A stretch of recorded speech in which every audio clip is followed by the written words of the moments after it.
자, 오늘은 설교 제목이 너희 안에 있는 하나님 나라예요. 눈에 보이는 것은 너무 쉽게 믿을 수 있고 만질 수 있고 그래요. 그죠? 그죠. 근데 기독교는 눈에 보이는 것을 믿는 종교가 아니에요. 그래서 이게 힘든 거예요. 그래서 불교는 들어오면 비나이다 불상 만들어 놓고 비나이다 소원 빌고 그냥 소원 응답을 받든지 안 하든지 그러면 간단한 얘기지만 우리의 하나님은 눈에 보여요?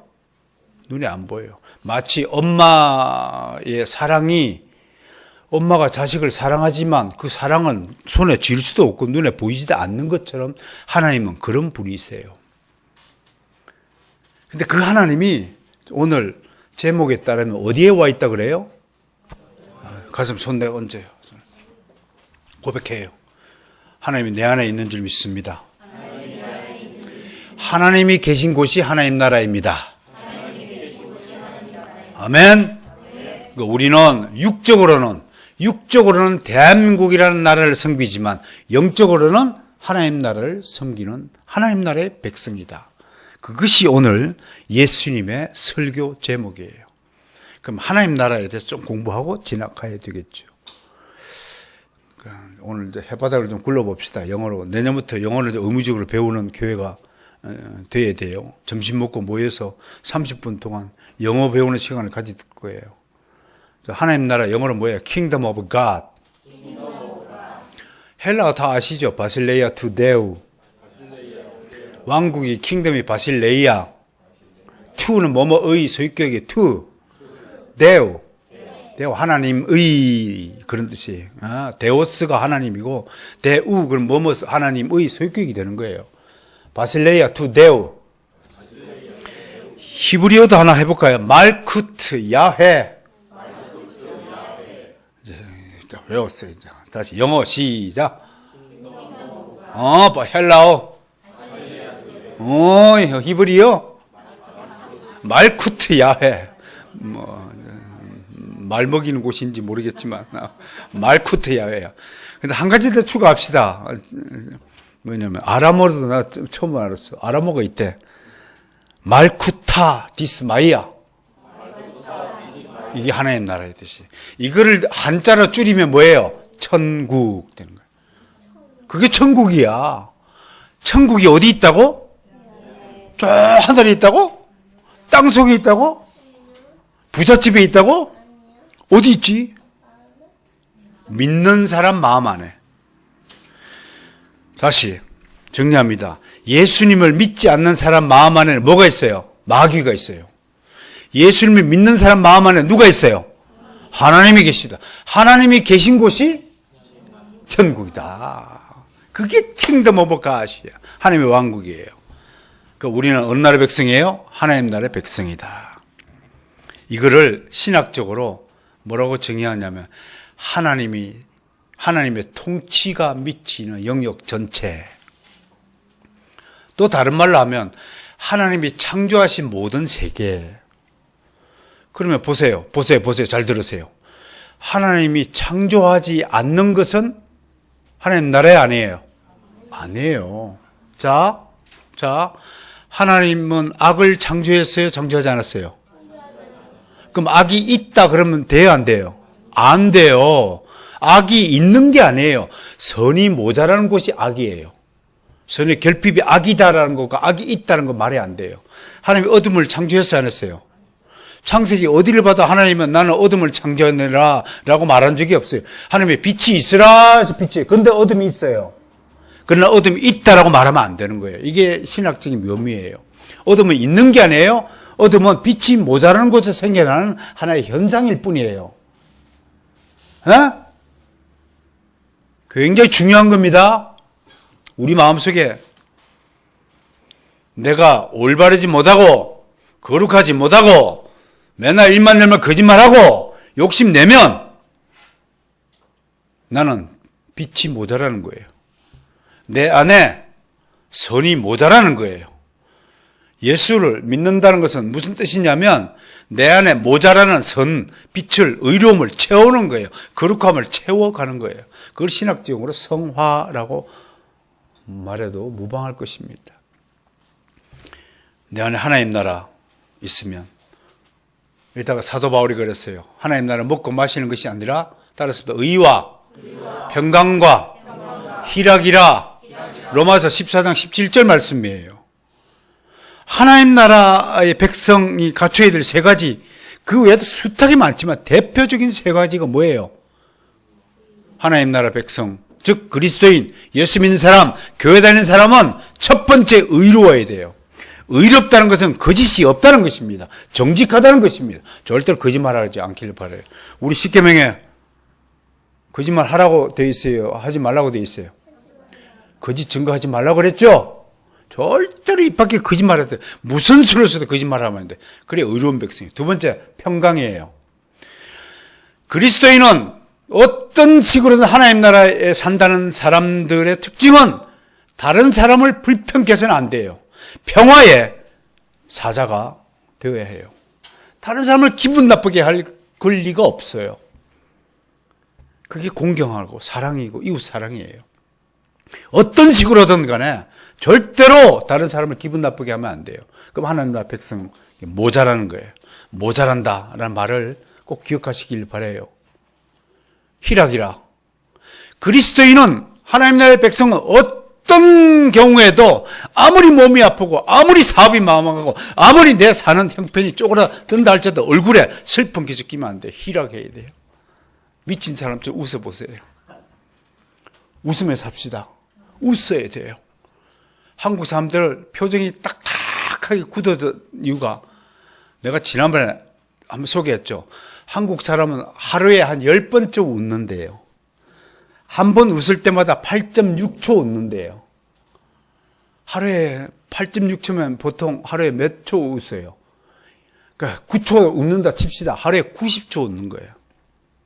하루에 90초 웃으면 80평생 사면 몇 시간 웃고 사냐면 겨우 40시간 웃는데요. 나머지 뭐예요?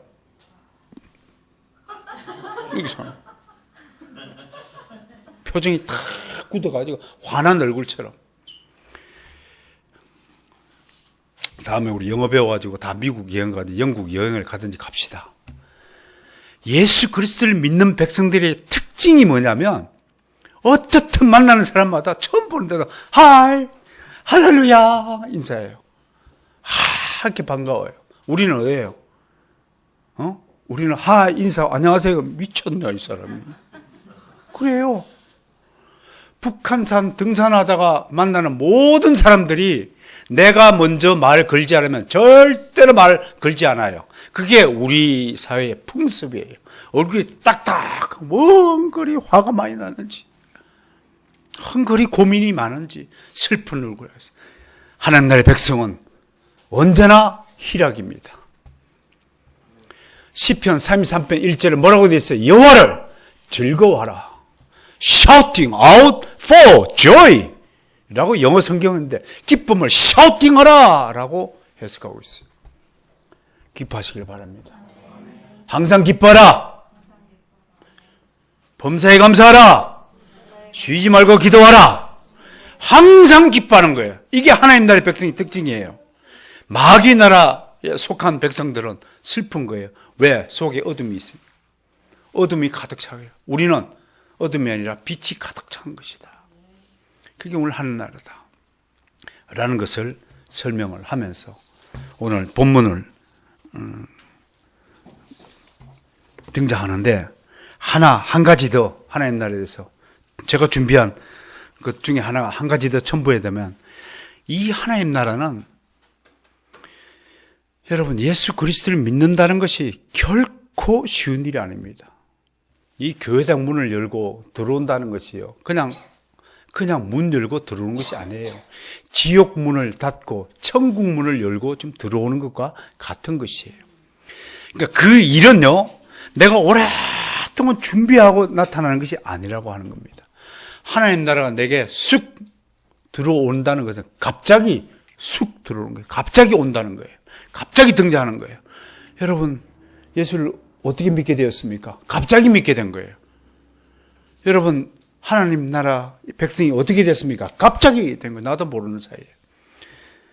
그것을 예수님이 성령에 비유했어요. 바람이 임의로 불되, 바람이 불죠? 바람이 불죠? 바람한테 물어보세요. 너 어디로 와서 어디로 가니? 그걸 아는 사람 아무도 없습니다. 바람은 시작도 없고 끝도 없고 그냥 부는 거예요. 그렇듯이 우리의 거듭남, 우리의 중생함도 그와 같은 것이다. 바람이 임의로 불되 어디로 와서 어디로 가는지 모르듯이 성령으로 나는 사람도 바로 이와 같으니라 라고 주께서 말씀하셨거든요. 사랑하는 성도 여러분, 여러분들은 갑자기 하나님 나라의 백성이 된 줄로 믿으시길 바랍니다. 마찬가지로 하나님 나라가 언제 오십니까?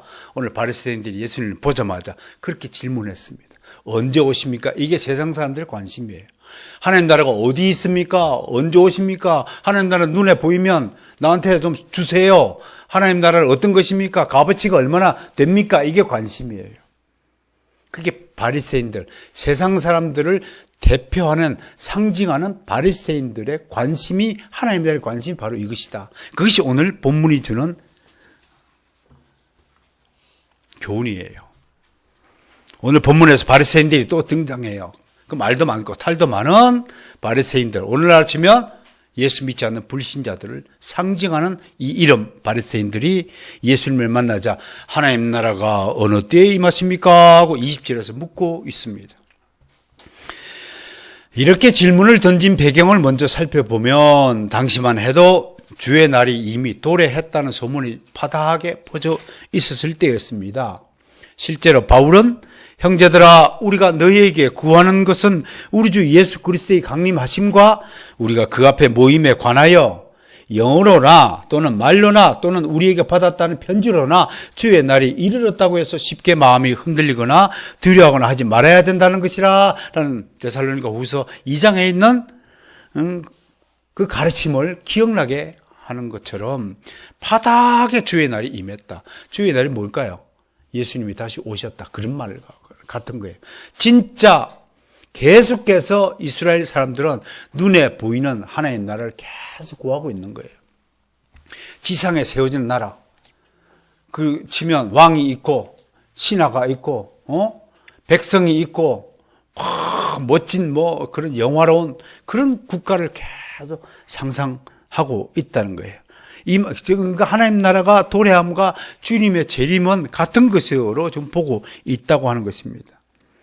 저는 이 부분에 대해서 개인적으로 과연 바리새인들이 부활을 믿는다고 주장했지만 정말로 부활하신 주님이 이 지상에 다시 오신다는 재림 사상을 믿었을까 하는 의구심을 갖습니다. 왜 그러냐?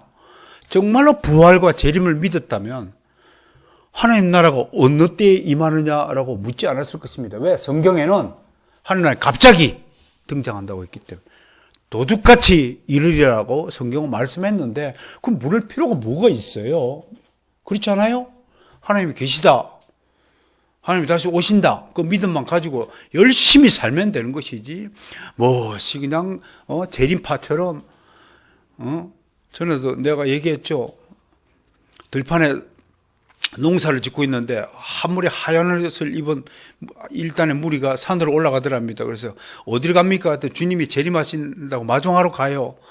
그 다음날 한밤을 새고 보니까 또 한 무리가 산으로 내려간답니다. 그랬더니 왜 내려와요? 그랬더니 연기됐대요. 그런 이상한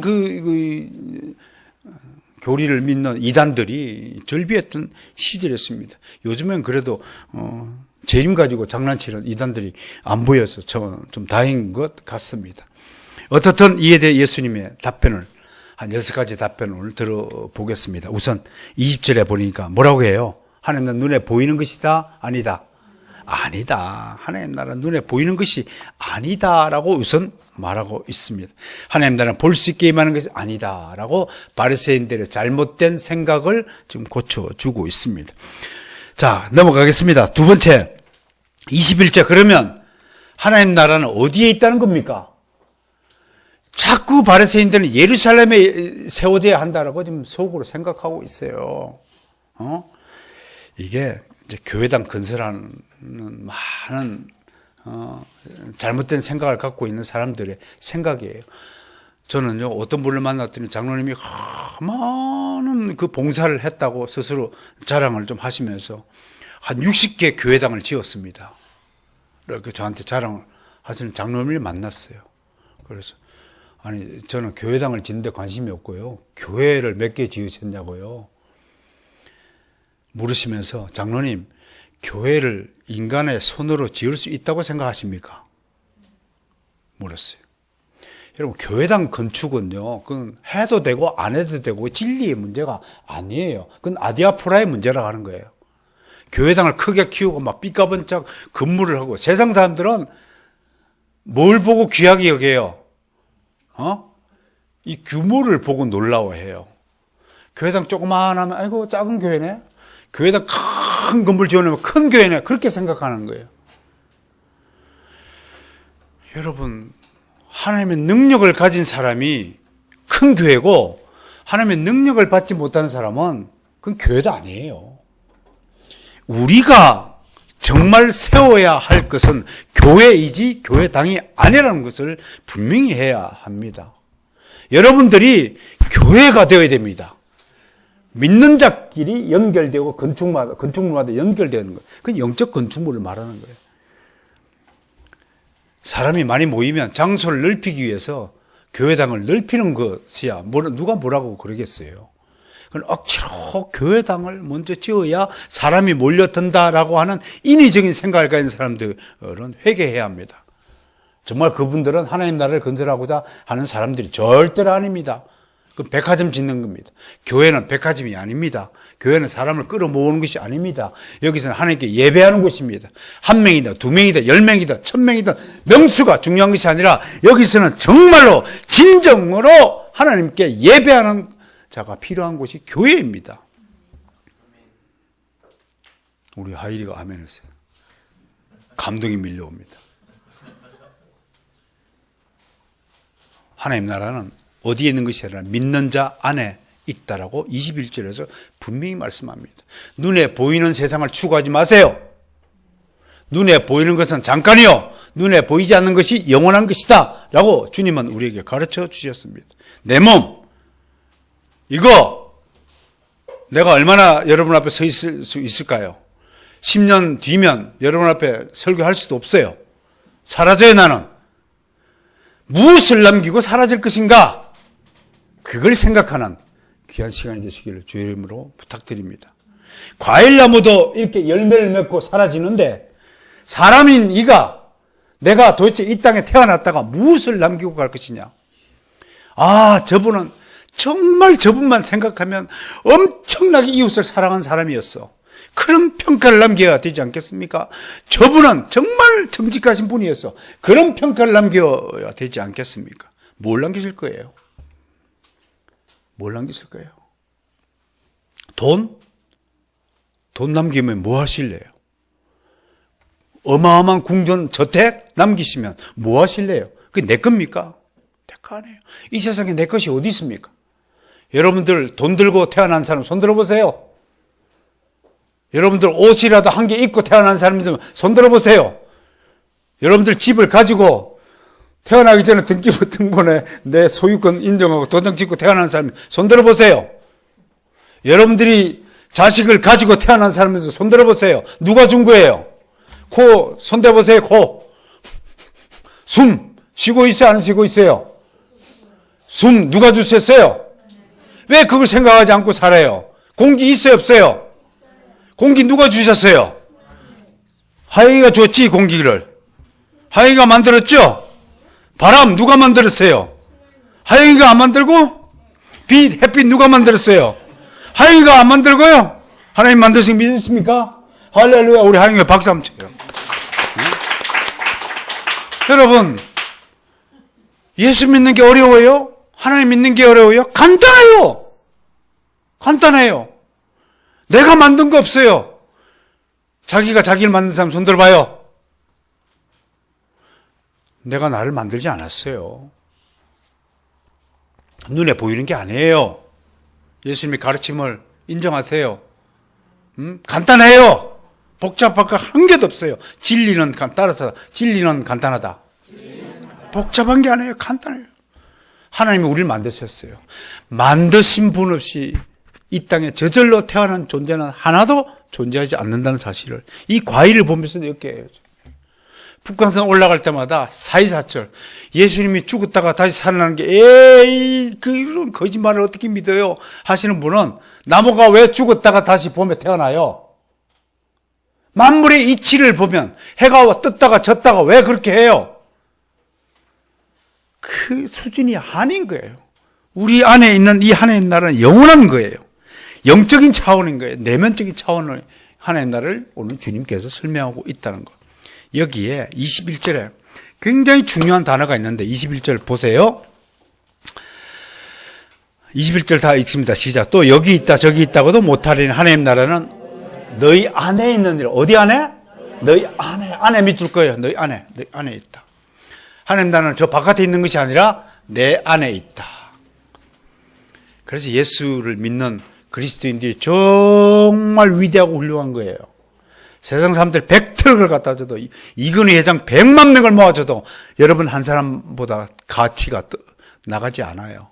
세상 사람들은 돈을 부럽게 생각하지만 우리는 우리 안에 있는 이 보물, 이 영원히 잃어버리지 않는 이 하나님의 보물을 그건 값으로 돈으로 세할 수 없을 만큼 중요한 거예요. 그것을 규정하는 단어가 아내라는 단어예요. 헬라어로 따라서 합시다. 엔토스. 영어로 번역하면 within. 또 하나, 또 다른 번역에 inside라고 번역을 돼요. 아무튼 in, 안에 있다. 이게 굉장히 중요한데, 이것이 뭐냐면, 안에 있으니까 눈에 보여요, 안 보여요? 여러분, 마음 안에 있는 생각을 다른 사람이 볼 수 있어요, 없어요? 안에 있다는 첫 번째, 눈에 보인다, 안 보인다? 안 보인다. 그걸 증명하기 위해서 바리새인들 앞에 놓고, 하나님 어디 있어요?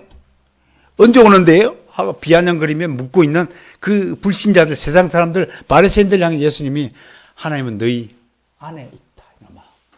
야, 이 어리석은 녀석아, 네 안에 있다. 밖에 눈에 보이는 것이 아니다. 안에 있다. 그걸 말하는 거예요. 두 번째 안에. 다른 곳에서는요, 이 안에를 뭐라고 표현하냐면 in spirit, 즉 성령 안에라고 표현합니다. 성령 안에 있다. 그 성령님 하나님이에요? 아니에요? 성령님은 하나님이세요. 하나님 안에 있다. 목사님, 금방 하나님이 우리 안에 있다 그러는데 또 우리가 하나님 안에 있다고요? 이걸 쌍방교차라고 하는 거예요. 하나님은 모든 곳에 계시는 분인 줄 믿으시길 바라요. 그런데 그분이 내 안에도 있어요. 나도 하나님 안에 있어요. 모든 곳에 계시니까 나는 모든 곳에 포함된 존재잖아요. 논리적으로. 이해가 되십니까? 우리는 하나님 안에 있습니다. 근데 그 하나님이 우리 안에도 계십니다. 믿으십니까? 여러분, 자식을 키우다 보면 무슨 생각이 들어요? 나는 늘 부모님 안에 있어요. 부모님이 사랑받고 자랐어요. 근데 그 부모님은 늘 내 마음 안에 있어요. 특히 언제 가면 부모가 제일 생각나냐면 군대 가면 괜히 생각나요. 군대 프로그램 엄마 다 울잖아요. 나도 우리 엄마를 그렇게 사랑하는 사람은 아닌데 군대 가고 네모반에 그 엄마 사진을 걸어놓으라고 맨날 그래요. 왜 그러냐면 혹시 나쁜 짓 할까 봐. 나쁜 짓 하려고 하다 엄마 얼굴 딱 보면 어때요? 못해요. 별 특별하게 독종 같은 녀석이 아닌 이상 보통 사람 엄마 얼굴 보면 죄 못 지어요. 엄마가 해주는 밥, 된장국, 김치찌개, 특히 요즘 김장철 할 때 이 김장김치, 엄마의 손이 묻어나는, 손맛이 나는 그 맛을 어떻게 잊어버릴 수가 있겠습니까? 엄마의 사랑. 그게 내 안에 있다는 것을 생각해보면 하나님이 내 안에, 내가 하나님 안에 라는 말이 여러분 충분히 이해가 되시리라고 믿습니다. 자, 22절 읽습니다. 시작. 또 제자들에게 이르실 때 때가 이르니 너희가 인자의 날 하루를 보고자 하되 보지 못할. 때가 이른다. 때가 이른다. 그러니까 괜히 하나님 나라가 언제 임하는지, 주님이 언제 다시 올지 찾아다니라 말라. 하지 말라. 우리나라에 이거 재림 가지고 장난치시는 이단들이 굉장히 많았어요. 그거 하라 말라. 신경 쓰지 마라. 그건 우리가 알 필요도 없고 우리가 그거 찾아가고 연구할 필요도 없어요. 그래 오늘 뭐예요? 소문을 따라 돌아다니지 말라라고 23절에서 얘기해요. 시작. 사람이 너에게 말하되 보라 여기 있다 보라 여기 있다 하리라. 그러나 너희는 가지도 말고 따르지도 말라. 특히 종말 특강한다고 사람 꼬드기 해가지고 뭐 하는 곳에 쳐다보지도 말고 가지도 마요. 주님 오세요. 오시는 거예요. 오시면 우리 어떻게 돼요? 최고의 선물 받는 거야.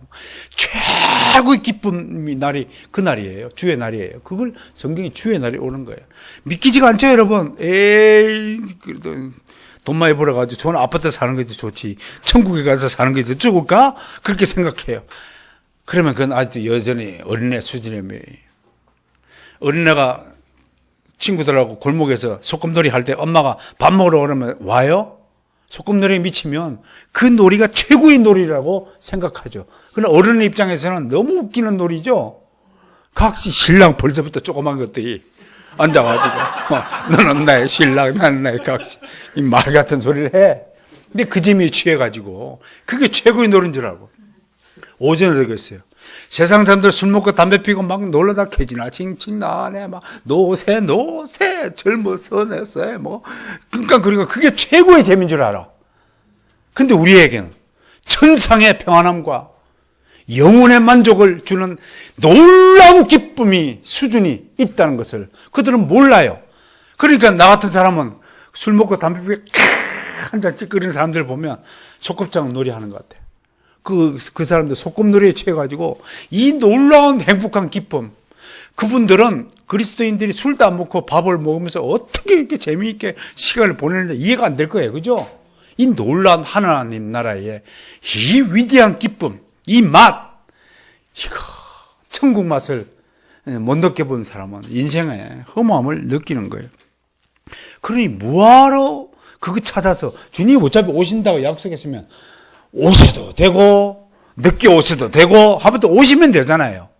나는 그때까지 하나님이 주신 복을 받아 누리면서 여러분 나를 좀 보세요. 내가 어느 정도 그래 행복해 보이잖아요. 이 정도면 됐죠. 하나님 오시면 할렐루야 박수 치고 나 그때 그날 내가 지켜보세요. 내가 트위스트 주문하면 줄게 하나님 막 와서 저게 막 최고의 날 순간적으로 번쩍거리면서 하늘에 천둥 번개가 치고 나팔 소리가 항상 여러분 주님이 오신 날은 나팔 소리가 들릴 것을 믿으시길 바라요. 그 나팔 소리가 왜 울릴까 하고 생각해 봤어요. 뭐 때문에 나팔 소리를 울리면서 오실까라고 생각해 보니까 잠자던 자 때까지 다 깨우시기 위해서 나팔 소리를 부르시는 거예요. 빵! 정신이 펄쩍 들게 하고 술이 취해가지고 하던 놈들을 빵! 정신 차리라고. 그래야 데리고 가실 거 아니에요. 이것도 하나님 은혜구나. 내가 그래서 나팔 소리의 은혜가 있다라는 것을 내가 다음에 어디 특강 다른 교회 가거나 설교 좀 할 거예요. 나팔 소리의 은혜. 야, 주님은 아무튼 우리를 모두 한 사람도 잃어버리지 않고 천국에 데리기 위해서 만반의 준비를 다 해두셨다는 것을. 그런데 25절에서 참 슬픈 이야기를 듣습니다. 그러나 25절 한번 읽어볼까요? 25절 시작.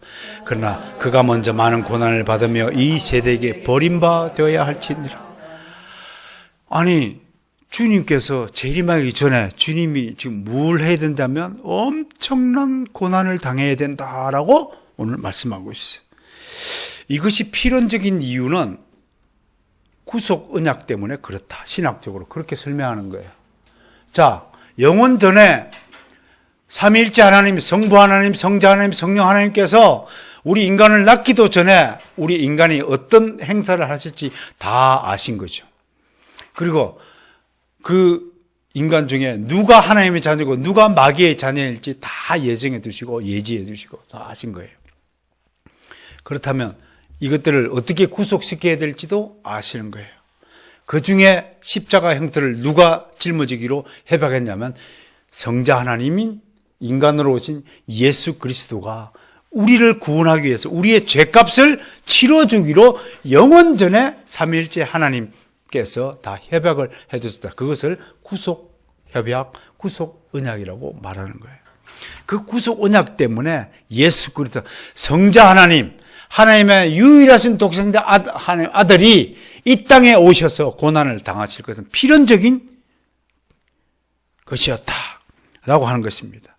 그런데 이 고난은요, 여러분이 기억하셔야 돼요. 십자가 지는 거 그거 뭐 누구든지 십자가 지지, 그게 아니에요. 십자가에 못 박힌 고통만이 있었던 거 아니에요. 이 십자가의 고난은 인간적으로는 헤아릴 수 없는, 감당하기 어려운 절대적인 고난이었어요. 왜? 그 십자가에는 어떤 짐이 올려져 있었느냐? 눈에 보이지 않는 무게가 더해졌어요. 그게 뭐예요? 모든 인류가 지은 죄의 무게가 더해진 거예요. 그 십자가는 단지 나무 무게만이 있었던 것이 아니에요. 나무 무게만 지고 예수님이 걸어가신 것이 아니에요. 모든 우리 인간이 지은 모든 죄값의 무게가 그 십자가에 달려 있었던 거예요. 그건 어떤 인간도 그 무게를 감당할 수 없는 십자가 고난이었음을 믿으시길 바라요.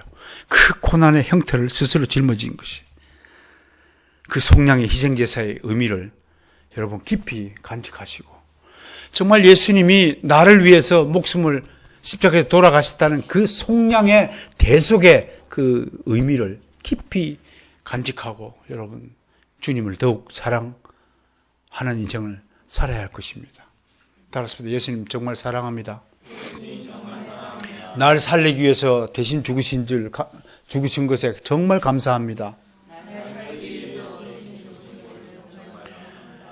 물에 빠진 나를, 그거 안 따라도 돼요.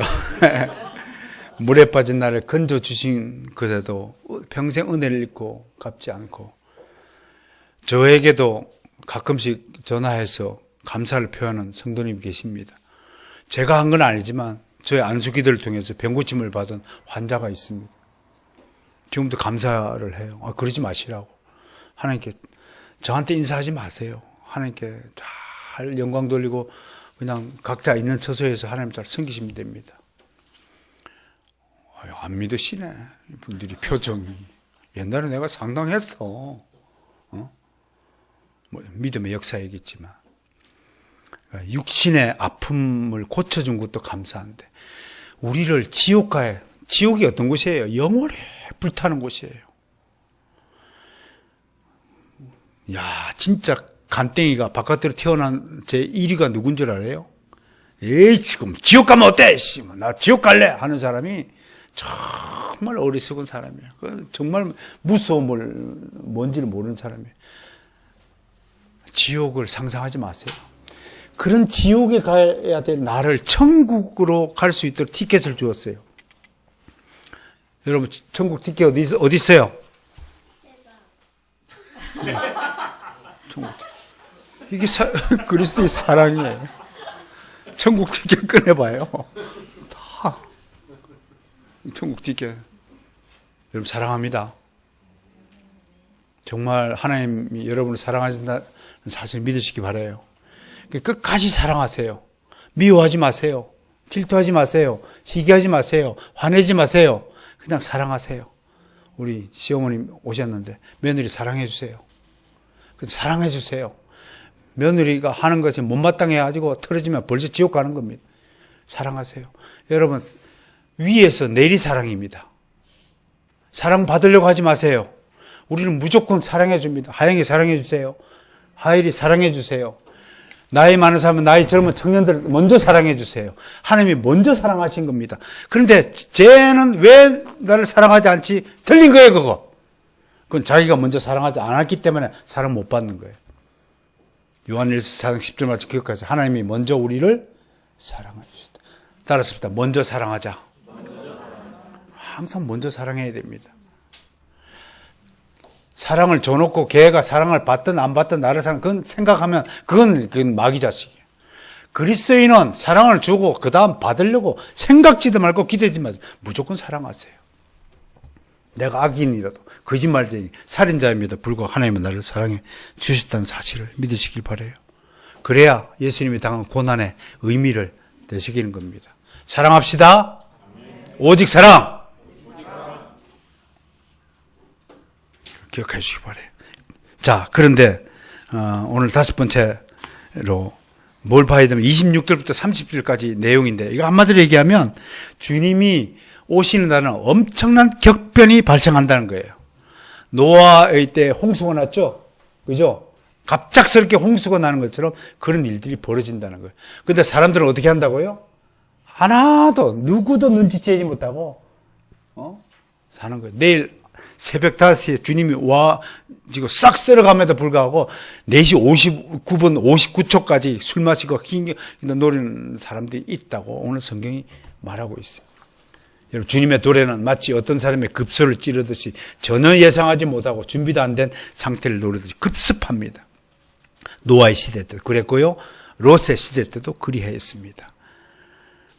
지금도 인생들은 본능적으로 이기적이고 탐욕적이고 자기애에 함몰된 존재들입니다. 이제 마지막으로 31절부터 35절까지 무엇을 말씀하고 있냐면, 그러므로 자기 목숨을 구하려고 하지 말라.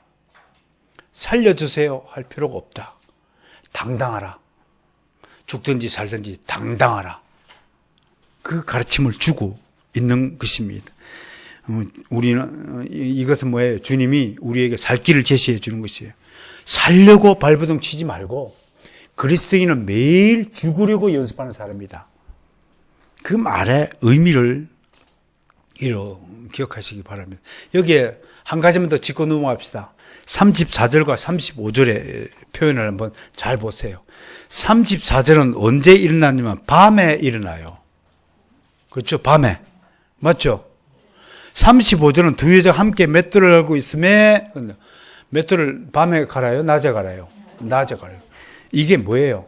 주님이 재림하신 날, 어떤 지역에는 밤이고 어떤 지역은 지구 반대편은 낮이라는 사실을 염두한 가장 상식적이고 과학적인 기록의 결과라고 하는 것을 우리가 이걸 통해서 알 수 있다고 하는 것입니다.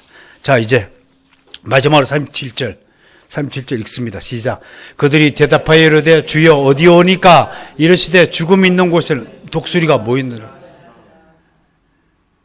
이게 무슨 뜻이에요? 앞에 36절이 생략되어 있죠. 원래 성경 원어에 있는 것이 필사가 안 된 부분. 한 4군데가, 성경지에 한 4군데가 생략되어 있는 건데, 여기 누락되어 있어요. 근데 도대체 무슨 내용이 있었을까라고 생각해 보면, 37절에서 제자들이 주여 어디 오니까? 라고 물은 것으로 보아서 36절에서 제자들이 버려둠을 당하는 장소가 어디입니까? 라고 물었던 것으로 추정할 수 있어요. 한마디로 버림을 당한 사람들이 도대체 어느 장소에서 버림을 당합니까? 하나는 데려가고 하나는 버려둠을 당한다라고 앞에서 말을 했잖아요. 35절에서. 그러니까 그렇게 질문한 것 같아요. 이게 주님의 대답은 간단합니다. 죽음이 뭐예요? 시체죠. 독수리를 등장시킨 의미는, 독수리는요, 희한하게 살아있는 짐승은 절대 먹지 않는데요. 죽은 짐승만 먹는 동물이 독수리라고 그래요. 그러니까 죽은 자들이 있는 곳마다 독수리가 뭐예요? 최후 심판의 상징을 독수리로 좀 등장하고 있는 거예요. 버려둠을 당한 자는 뭘 당한다고요? 천국 가요? 최후 심판을 당해요. 독수리한테 뭐 쪼임을 당한다라는 거, 최후 심판을 당한다. 그만큼 고통을 의미하는 거예요. 그러니까 독수리가 하늘에서 빙 날다가 죽은 시체가 있으면 바로 수직으로 급강한답니다. 팍 해서 고리를 찍으면요, 몇 톤 트럭도 이렇게 찍어서 날릴 수 있을 만큼 그게 힘이 강하다고 하는 겁니다. 이야, 독수리 엄청납니다. 그래서 예수님이 그 독수리의 무지막지한 그 낚아챔을 상상해서 죽음 있는 곳에 독수리가 모여든다. 이 말을 다른 말로 각색하면 이렇게 풀이하고 싶어요. 악인들이 있는 곳에 마귀 귀신떼가 덤벼든다. 이해가 됐습니까? 우리는 가는 거예요. 불수레 타고. 하늘나라 갈 때 이들은 누나를 키는 거에 독수리가 칵 찍어가지고 눈알을 빼먹고 콩알을 빼먹고. 오늘 결론 말씀 전합니다. 첫째, 하나님은 성경 전반을 통하여 마음 안에 하나님 나라의 중요성을 강조하십니다. 오늘도 하나님 나라 어디 안에 있다고 그랬어요? 너희 안에 있다. 중요한 것은요, 여러분 오늘 첫 번째 교훈, 여러분 마음을 다스리고 살기를 원합니다. 문제는 외부적인 것에 있는 것이 아니라 내 마음속에 있는 것이에요. 하나님은 마음의 생각이 어떠냐에 따라서 사람다움도 결정된다고 가르치셨습니다. 잠언 23장 7절을 제가 읽어드릴게요. 대저 그 마음의 생각이 어떠하면 그 위인도 그러한 적. 다시, 대저 그 마음의 생각이 어떠하면 그 위인도 그러한 적. 마음의 생각이 얼굴로 나타나는 줄 깨달으시길 바랍니다. 마음에 미움이 가득하면 얼굴도 미워져요. 마음에 하나님의 사랑을 가득 담으면 얼굴도 사랑스럽게 변하는 거예요. 마음에 불만이 가득하면 얼굴이 볼티가 튀어나와요. 뚝 튀어나오고. 마음에 돈 욕심이 가득하면 돈볼이 생겨요. 돈볼이. 뿌뿌. 잠언서 23장 7절 말씀. 대저 마음에 생각이 없다면 그 위인도 그러한죠. 어떤 생각을 품고 사느냐에 대해서 그 사람의 됨됨이 품성이 나타나는 거예요. 그 얼굴 책임져요? 얼굴 봐요, 옆 사람. 얼굴이 보고 당신 얼굴은 천사 같습니다. 시작. 그런 평가를 들어야지. 당신 얼굴만 쳐다보면 기분이 나빠요. 안 된다 이거예요. 마음을 다스리길 바랍니다. 예수님은 바리새인들이 독사의 자식이라고 저주하면서 마음이 악하니 너희가 마음이 악하니 악한 말을 한다. 조폭이 왜 삐딱하게 걸어요? 생각이 벌써 삐뚤어졌어요. 생각이 삐뚤어졌어요. 그래서 조폭인 거예요. 주님은 입에서 나오는 것들이 마음에서 나오는 것들을 하셨습니다. 마태복음 15장 18절 제가 읽어드릴게요. 입에서 나오는 것들은 마음에서 나오나니 이것이야말로 사람을 더럽게 하느니라. 사람이 왜 더럽게 돼요? 말이 더러우면 본인도 사람도 더러워지는 거예요. 따라서 말이 더러우면 사람도 더러워진다. 내 인생이 더러워지는 거예요. 말이 더러워지면. 말이 추하고 해서 안 될 말, 악한 생각 그 이상을 품지 말라. 주님이 그렇게 가르치셨어요. 제발 여러분 인격적으로 성숙한 그리스도인이 되시기를 저는 축원합니다. 좀 아름다운 향기를 품자고요. 꼭 같은 말을 해도 탁 사랑스러운 말이 꺼내서 쓸먹는 여러분이 되시길 바랍니다. 둘째, 특별히 이 얘기는 우리 하이리가 들어야 됩니다. 인생은 유한합니다. 그러므로 헛된 일에 인생을 낭비하지 말아야 합니다. 하이라 따라서 합니다. 헛된 일에 인생을 낭비하지 말아야 한다. 그런데 이놈아 왜 자꾸 헛된 인생을 낭비하고 있어요? 그런 인생 불쌍한 인생이에요. 이제 방황을 끝내고 고등학교 1학년 때부터 새로운 하이리가 되도록 노력해 주기를 바랍니다. 안 하면 매달 겁니다. 틀림없이 매달 겁니다. 우리 하이리가 이래봬도 나는 기대합니다. 멋지게 클 줄로 나는 기대하는 겁니다. 오직 하나님께 영광을 위한 인생이 아니라면 모두 헛된 것입니다. 제발 헛된 일에 신경 쓰지 마세요. 몸이 좀 아프면 어떻게 하라고요? 몸이 아프다. 어떻게 하라고? 천국 가면 아파요, 안 아파요? 아픔이 뭔지를 모르고 사는 삶이 천국 삶이에요. 그러니까 장 목사가 가르치는 대로 이 아픔! 아이고 아파! 웃으면서 아파란 말이에요. 웃으면서 아파란 말이에요.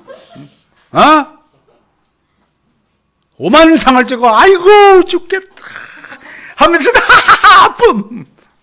아파 죽겠다!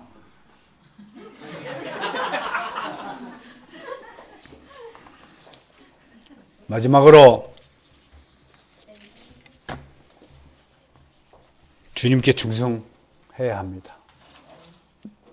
자기 인생을 위해서 충성하지 않길 바랍니다. 고린도전서 5장 10절 사도 바울의 고백처럼 나의 나 된 것은 오직 하나님의 은혜입니다.